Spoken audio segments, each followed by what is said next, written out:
Hello viewers, in this video I'll show you how to fix Facebook all post not showing problem or Facebook all post something went wrong. Please check your connection and try again problem in Facebook application. If you want to solve this problem, please follow the step. Step 1. Open your phone setting. Search Wi-Fi.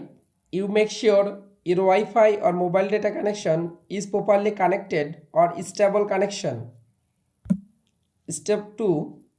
Long press or long tap in Facebook application. Go to apps info.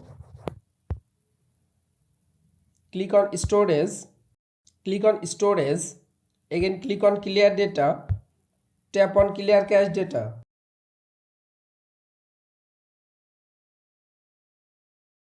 Step 3. Open Play Store. Go to search. Search Facebook app. Update your Facebook application latest version. Step 4. Restart your device and again open it.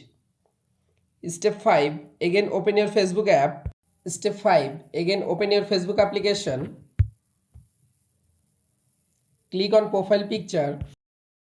You can follow all of the steps to fix Facebook all post not showing problem or Facebook all post something went wrong. Please check your connection and try again problem solve. If this video helpful for you, please subscribe our channel and like this video.